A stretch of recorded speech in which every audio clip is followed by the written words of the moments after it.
So we can skip over the first slide here. You already gave the introduction. Oh, actually, I'm going to rearrange my my windows now so I can actually see what's being displayed. Okay, so I'm going to go over our annual energy outlook 2022, which was released in January.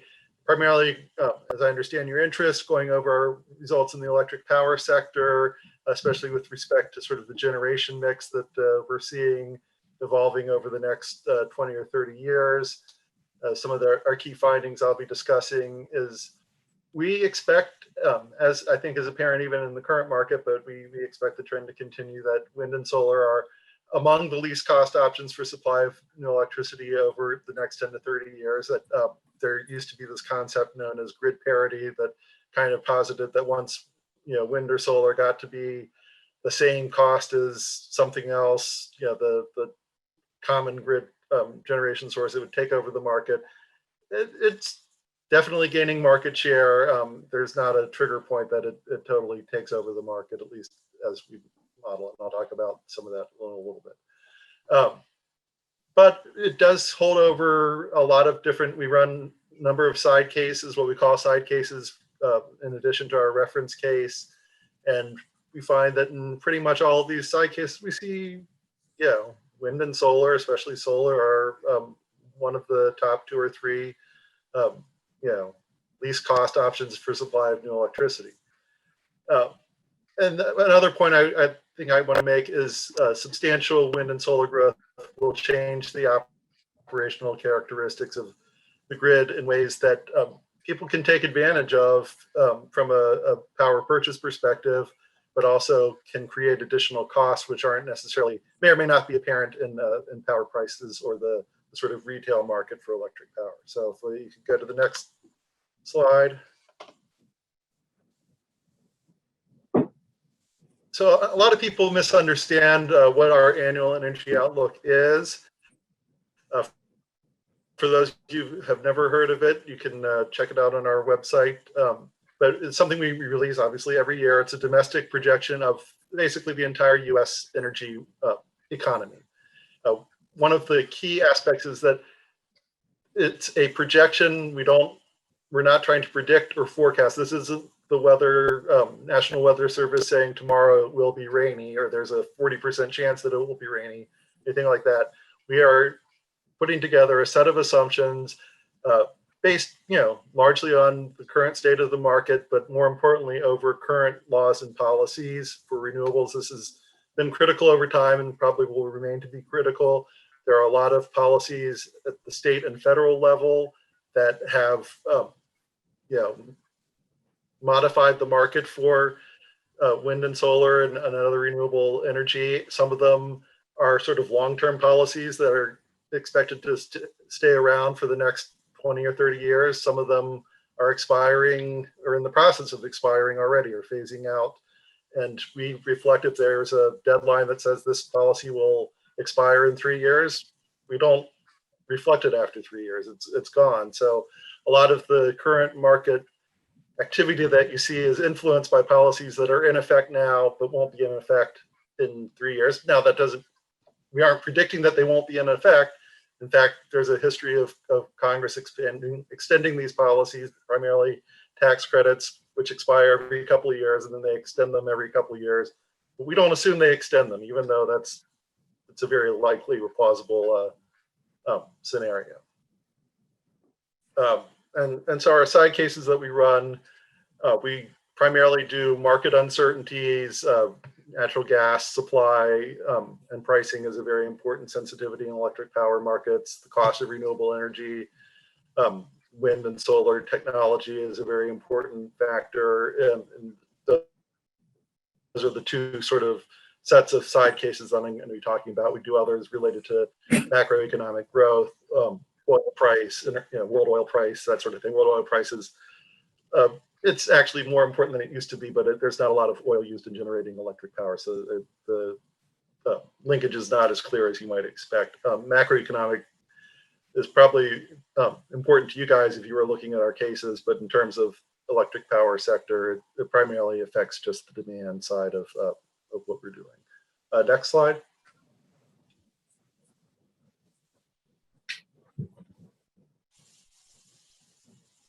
I'm not seeing the next slide, so.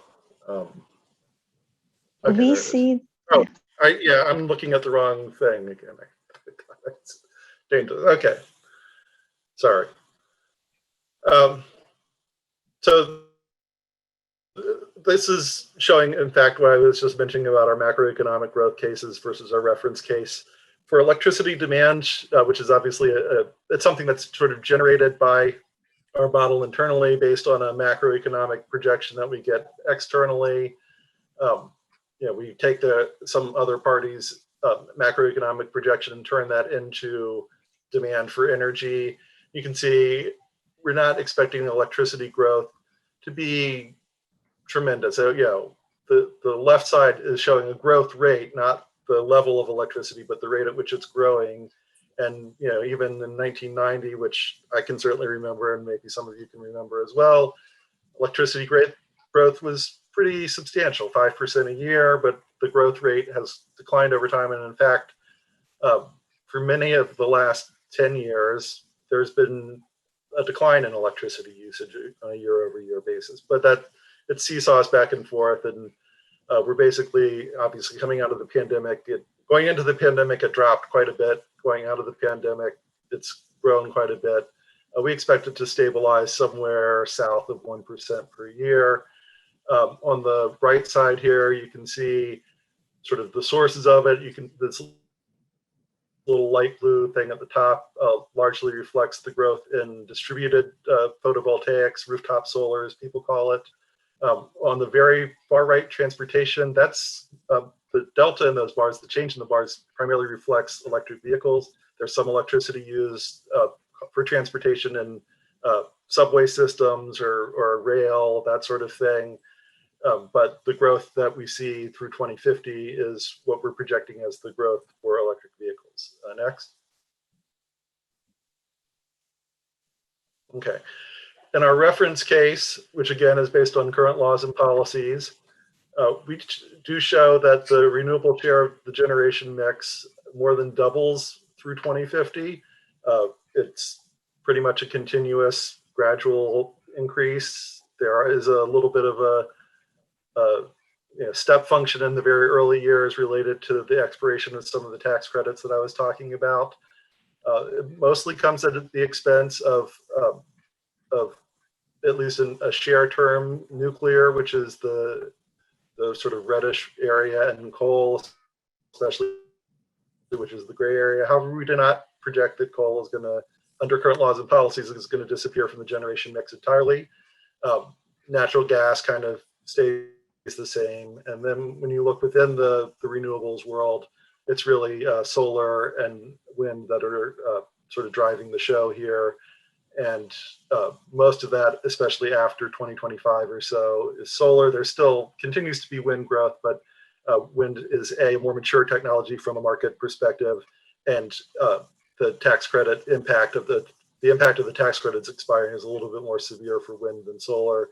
I don't want to leave the impression that expiration of the wind tax credits we project is going to end wind development, or that it's entirely dependent on these tax credits, because that's not the case. However, the tax credits do help, and when they go away, that doesn't help. It doesn't kill wind or solar, but obviously, you're more economic with the tax credit than without a tax credit. Next. So a lot of the literature over the last 20 years or so has been focused sort of on the cost of wind and solar, which is often measured by the something called the LCOE, levelized cost of electricity, pointing out, when the LCOE of wind or solar gets to be, grid parity, the cost of natural gas or whatever, then certain things will happen.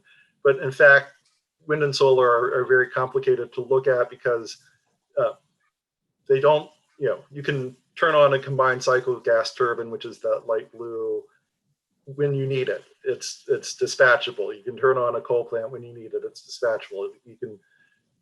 Nuclear is a little bit more complicated. PV plus storage down in the lower corner, you can kind of turn it on for the most part when it's needed.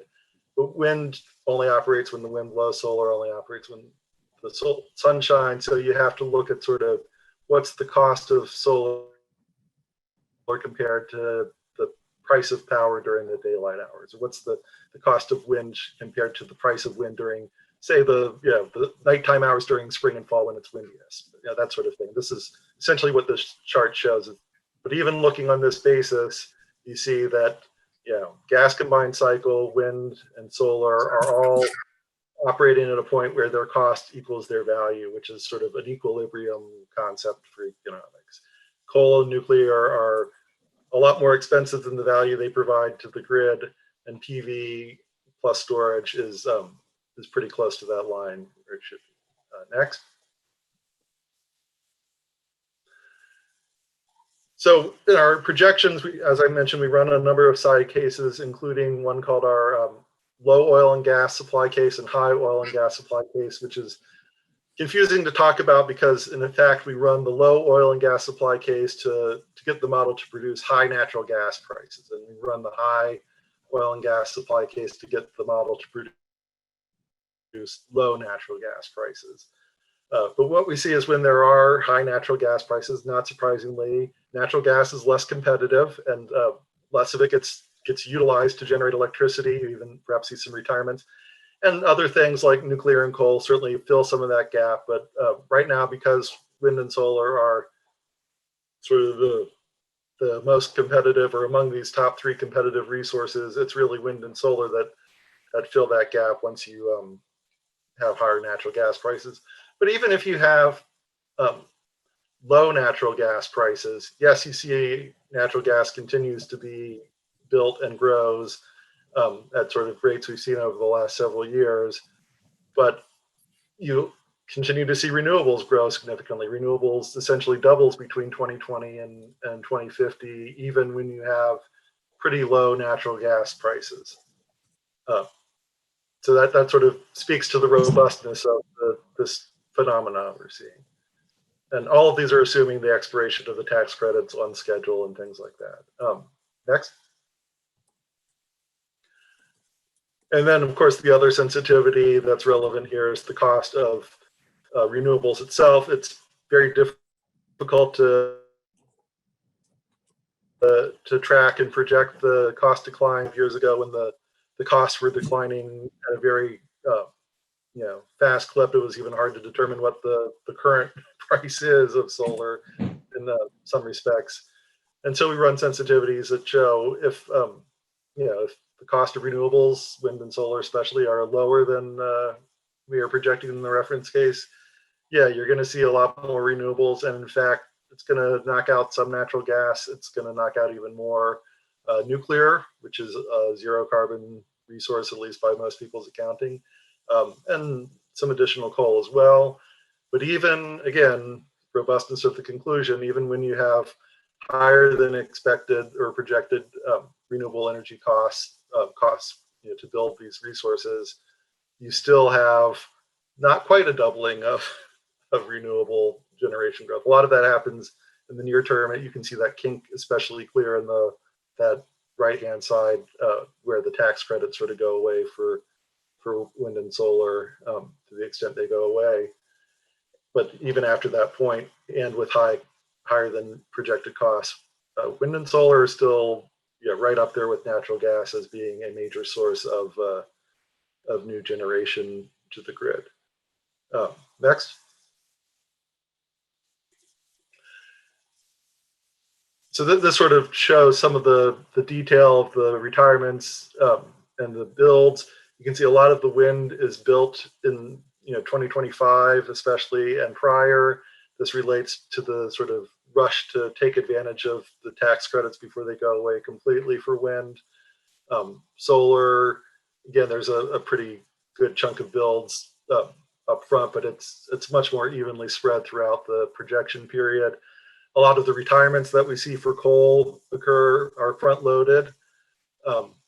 Nuclear has had a few retirements over the last few years, and but we don't see additional nuclear plants retiring until the 2025 to 30 time frame. And again, actually some gas plants retiring as well, older, less efficient gas plants, but we do see sort of a continued build out of gas plants, both sort of what they call simple cycle combustion turbines, which are primarily used to for peaking and work well in a system that has a lot of wind and solar, as well as combined cycle units, which are much more efficient than simple cycle, but are basically used to provide what people will call base load or load following kind of power. Next. Driving home the point, this is sort of the generation cost, because we are essentially pushing out things that cost money to fuel out of the system. We're reducing the generation cost over time. The transmission and distribution component, which are much less sort of visible to people, sort of actually go up a little bit over time. So the overall decline in electricity prices perhaps isn't as great as you might think, but the right-hand side shows sort of how critically important the natural gas price is to determining the price of electricity, even in a system that has less natural gas than today.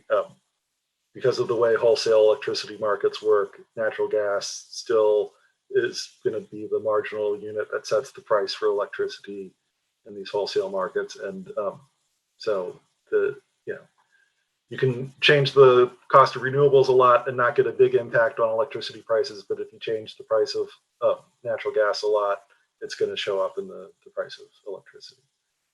Next. So one of the cases, or one of the policies that we look at are state level policies, and states have a lot of, about 30 states have what we call renewable portfolio standards or clean energy standards, requirements that some fraction of generation on the grid come from either renewable or zero carbon resources. And so this figure sort of shows the gray line, which you can kind of see in the middle there, is the total requirement as best we can calculate it on sort of our national scale regional model of how much clean, renewable or nuclear energy is required. And then the colored bars stack up the qualifying generation. So qualifying means that it's available in the right type, in the right location, at the right time. So that's why there's kind of a bump up in nuclear. Nuclear doesn't count for a lot of policies until 2030, when some of the policies in like California kick in and nuclear suddenly becomes eligible as a clean energy source, where it wasn't a renewable energy source. But not all nuclear is available. Only nuclear that's accessible to like California or places that have this happen are accessible. You can see, because of the cost competitiveness of these resources, through 2050, these policies are what we call in the business non-binding, right? There's a lot more potentially qualifying resource available to meet these policies than is needed to meet them. There's sort of clean energy to spare from a strictly complying with state policies perspective. And the next slide, we ran a case based off of last year's AEO. So these are somewhat different numbers than I've been showing previously, but we just ran as a sort of a one-off analysis that we ran. There are a number of utilities that have established their own internal targets for, we're going to be zero carbon by X year, or we're going to reduce our carbon footprint by X year. Similar to what I understand a lot of the companies I'm speaking to are doing, but we're only looking at utilities, not manufacturing goals. But these are the people that are generating, a pretty substantial fraction of the, what do you got about? I'm looking at the wrong slide note here, but pretty substantial fraction of the generation out on the grid. And so we ran a case, what if we treated those as current laws and not just as aspirational goals? People are taking seriously their commitment to doing it, but on the one hand, but on the other hand, it's an easy commitment to live with when there's so much sort of available low cost generation out there. Are these goals really pushing the system beyond a point where it would otherwise be? And the answer is, again, the gray line is, this is what is required to meet the goal based on location and time and availability and qualification. And the stack shows what's available. And even through 2050, there's not as much sort of excess, clean generation available, but the targets are still not enough to sort of force that much additional renewable generation or nuclear generation than would otherwise be, needed to comply with the goals. Next.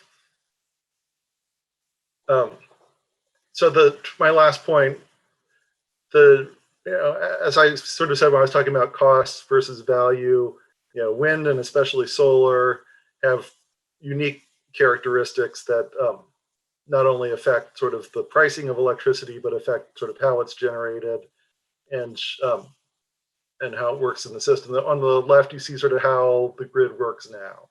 There's a little bit of solar, there's some wind, and this is an average output over the course of a year for one day, the average day of the year, essentially, 24 hours.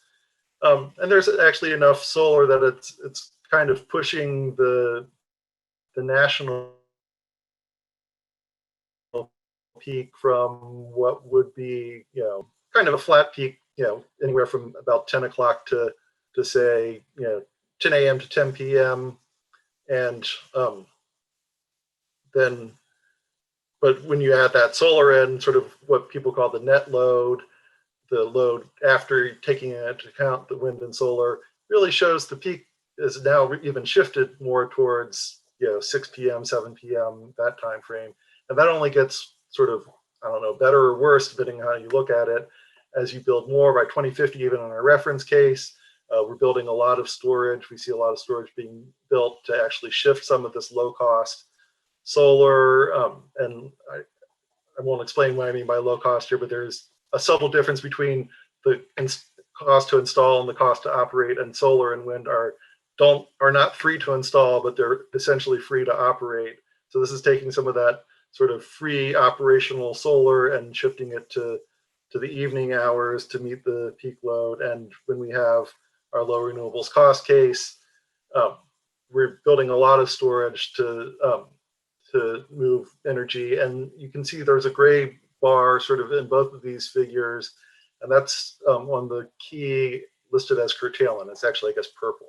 Looks gray on my screen. And curtailment means that there's so much energy in excess of the grids, the demand, as well as the ability of storage to absorb it, that you end up essentially telling solar generators or wind generators or even other plants, shut down. We don't need your generation right now. And that's a curtailment order. And that's essentially reflected in energy markets, wholesale real-time energy markets, as a negative price. So that's obviously very cheap energy. And in theory, that's going to provide market incentives to the extent that is able to be passed through to consumers, that, hey, when you have a lot of wind and solar, if you have a demand that you can turn on at noontime, you can get some free energy out of it. If you have a demand that really needs to run 24/7, or that really needs to be there as people are coming home from work or whatever, you're probably going to pay a little bit more for your energy. So that's sort of the point I'd like to make on flexibility. And I think if we go to the next slide, I'm pretty much, oh, okay. Yeah, this is just makes the point about curtailments and how much they grow. In California, they're already kind of significant, and we can see that, when California grows to 60% wind and solar by 2050, about 10% of their total solar and wind generation will be curtailed. So just further reinforcing that point. And the next slide, the conclusions, this is the same thing that I said on the front slide. Wind and solar least cost supply, in addition to natural gas combustion turbines. This is a pretty robust finding over pretty much all of the cases that we're running these days. And this has implications for the grid, which can either be beneficial or detrimental depending on your ability to sort of take advantage of those time of day arbitrage opportunities. And with that, I will. Chris, fantastic. Yeah, no, this is really good, and we honestly have quite a few questions coming in over in Slido.com. We're going to hold off. I'll ask you these questions at the end, but there's quite a few. So as predicted, there's a lot of interest in this subject here. And so with that, we're gonna switch gears just a little bit and go from the DOE's EIA over to more of a private sector view. So Bloomberg, NEF, and Tarda, you've got it already nailed. I can see your screen. You got it pulled up. You're good to go. Nice. Can someone hear me? Tom, wave if you can. Okay, great. All right, thank you so much. Yeah, so kind of like, as Tom said, it's a bit of a shift, but in terms of the overall timescales of how far into the future we're looking at, compared to what Chris was talking about, this is going to have a slightly shorter or slightly tighter timescale. So while we do model, views of the power sector going out until 2050, a lot of what I'm going to be looking at sort of sticks to the 10-year horizon. And some of this is because while, and I'm sure a lot of you would have noticed in any of your conversations with renewable developers or anyone, any consultants or anyone in the industry generally looking at clean energy, clean power, is that the general happy views of the future that we've had, where renewable cost endlessly comes down and new capacity additions endlessly go up, that's kind of been thrown off balance for the next couple of years. And so I'm going to restrict what I'm talking about for the next sort of 10-year view and get a look at that. So this is BNEF's market outlook for clean power in the US over the next 10 years. Here we are in 2022. And the short sort of takeaway is that whatever near-term cost pressures we are seeing are real, tangible. And obviously those costs are going to have to be borne by sort of everyone downstream in the supply chain. But over time, we expect these cost pressures to be alleviated such that the broad underlying trends that we see in renewables, steady cost reductions, new capacity additions, those will be restored.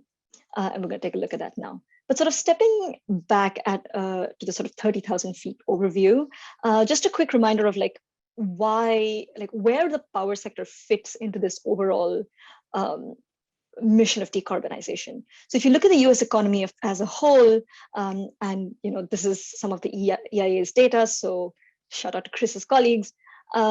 If you look at where the US government's commitments are in terms of its 2025 Paris target, the nationally determined contributions that it has set for itself in 2035, without getting really deep into the numbers, the sort of immediate things that stand out are that a lot of the sectors, agriculture, buildings, industry, transport, these have been slower to decarbonize than power in general.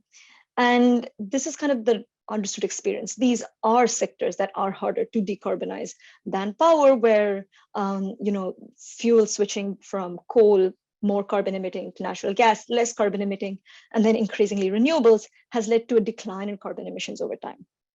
But what that means is that if we were to go ahead and make a slightly dramatic assumption that the rest of the sectors of the economy do not decarbonize at all, and leave power to do all of the heavy lifting, the US as a whole would miss its emissions target according to its 2035 NDC. Now, this kind of tells us two things. One is that there's no more sort of free lunches as such. Every sector has to pull its weight. But what it also tells us is that the role of power becomes even more important.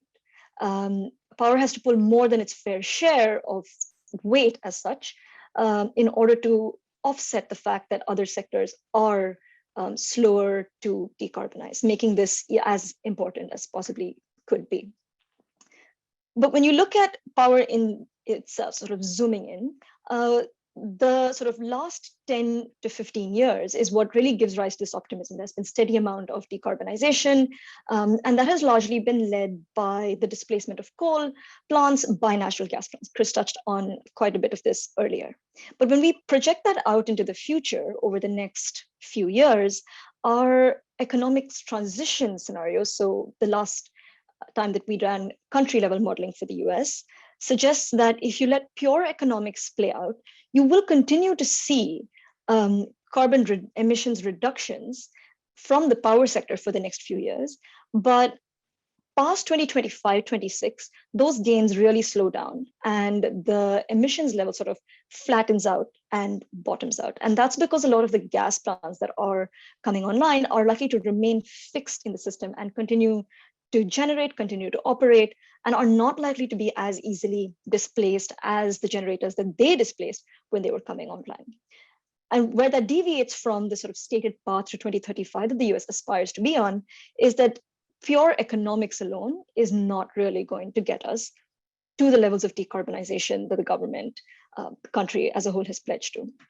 Which brings us to policy. So policy as a whole, set by the federal government, set by state governments, has a role to play. And it's even more important when you look at what renewables are likely to do. So Chris mentioned that a lot of his analysis was projections. So we had BNF produced forecasts. And it's very similar to a projection in that based on the current landscape of policy, the current pipeline of build, where we think cost trajectories are likely to go over time, as well as accounting for the fact that in some cases, there's maybe certain market sentiments, some bullishness, some intangible factors. Adjusting for all of those, this is how much wind and solar we think will come online in the next few years. And sort of comparing that against a rough estimate of how much would need to come online in order to hit the current Biden administration's target of 80% clean power by 2030, the short answer is we're really not on track, at least on the basis of current policy. And I want to flag that over the next couple of years, the 2022, 3, 4 timeframe, actually capacity additions are expected to slow down and go down over time before picking back up in the second half of the decade. Looking at this on a sort of sector by sector basis so that you're not seeing everything all stacked up, there's a couple of things to keep in mind when we think of each individual sector and what is either slowing down growth or speeding up growth.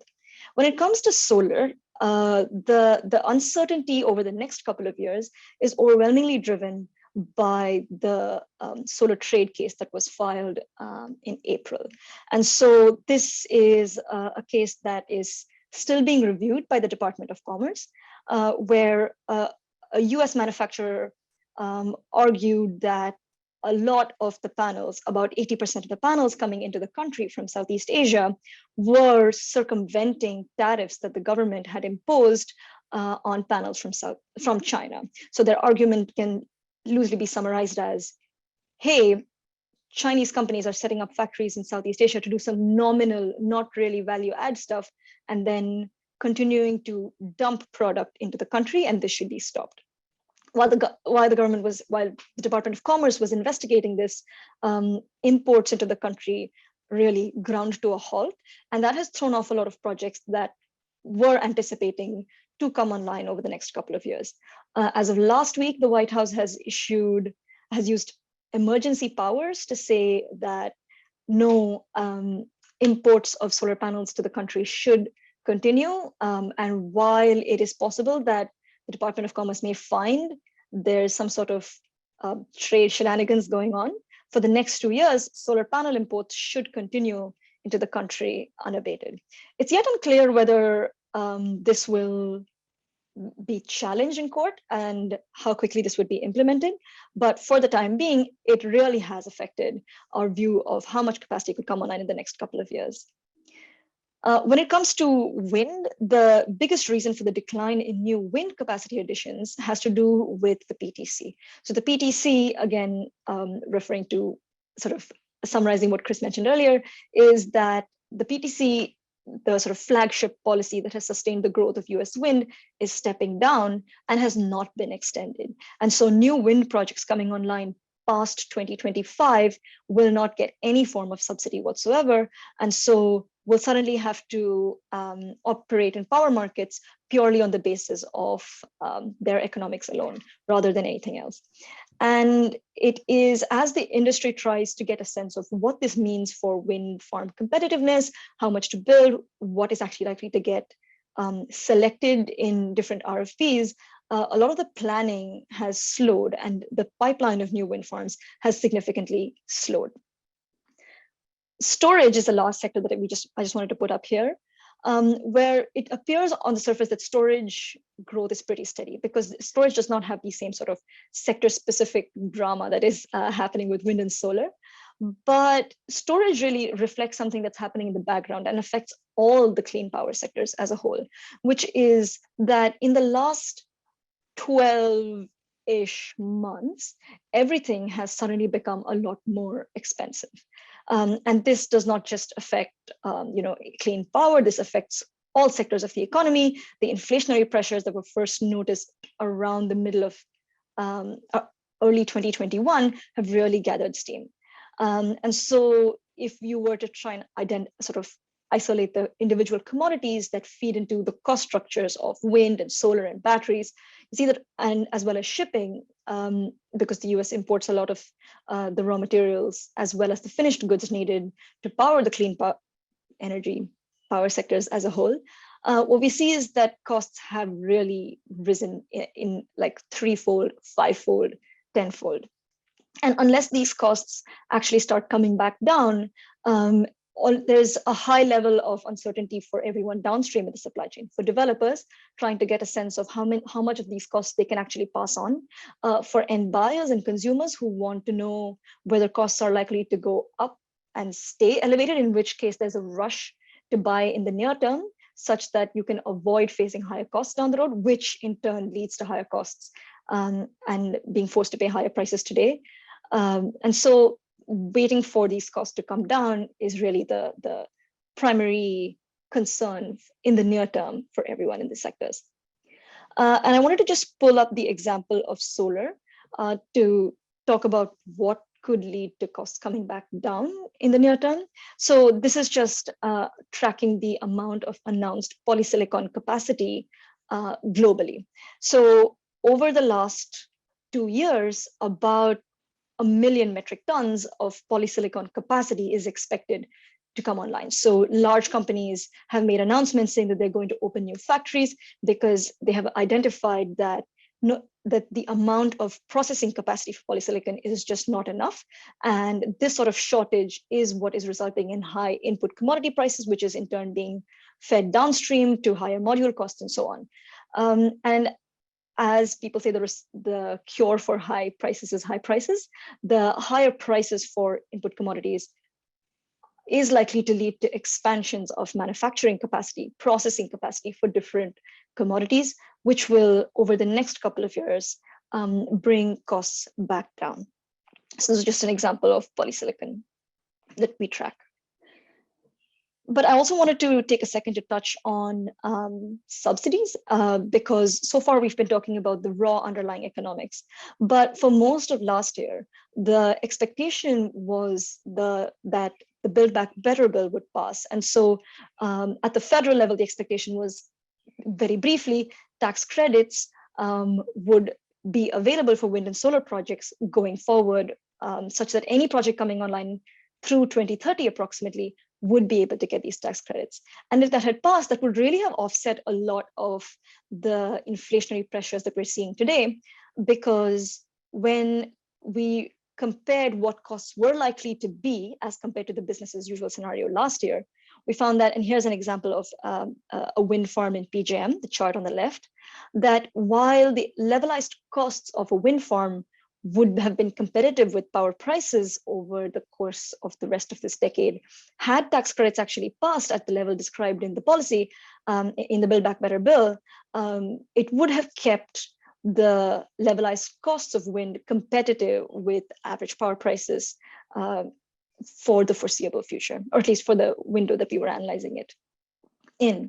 And when it comes to the competitiveness of different technologies against each other, so not comparing the output electricity price, but how, say, wind and solar and storage would have done against OCGTs, CCGTs, and so on, it would have really benefited storage the most by accelerating the sort of tipping point at which a battery energy storage system would have been able to outcompete a peaking gas plant from next decade well into this decade, as well as allowing battery storage systems to get to the point where in some cases it would have made sense to build a new battery storage system than a new combined cycle gas plant, so the sort of base load plants that we're thinking about. However, while that policy has not passed, it's still fingers crossed at the federal government right now. Where we are today is that power prices have really risen. And this is largely a function of rising gas prices, which in turn have pushed up higher power prices even higher. So going back to that example of PJM, we see that the sort of wind and solar LCOEs that we are looking at, even with the higher prices that wind and solar projects are facing today, the situation compared to what we were looking at sort of just last year is very different. So last year, the business as usual scenario assumed that a wind farm would not have been able to compete with future power prices. This year, power prices have gone up such that even if input renewables costs are up, the overall economics of renewable energy projects looks still attractive. Lastly, for anyone looking at what this translates to from sort of an overall economics point of view to prices, transactions, deals, very obviously there's been an impact, a raising of power prices. So last year we surveyed the market to get a sense of what PPA prices were in different parts of the country, so wind and solar projects across the major ISOs. When we ran that survey again in the first quarter of this year across the board, power prices were, PPA prices, the entire range had shifted upwards. And what the prices do not necessarily say is that the lead times for new projects to come online have gone out as well. And so a lot of the projects that are being negotiated today are anticipating coming online further and further into the future, where the hope is that a lot of this uncertainty around supply chains, around inflationary pressures, potential policy uncertainty is likely to have died down. I'm going to pause here just in the interest of time to see if there's any questions, but I'm also happy to go through sector-specific forecasts and maybe just get into one or two of them for interest. There's a ton of questions, but Tara, if you can go through, just like quickly go through one of these forecasts, I think that'd be interesting and eye-opening. So just if you could quickly do it. Yeah, sounds good. I'm going to try and summarize all of these into one line, again, just keeping one eye on the clock.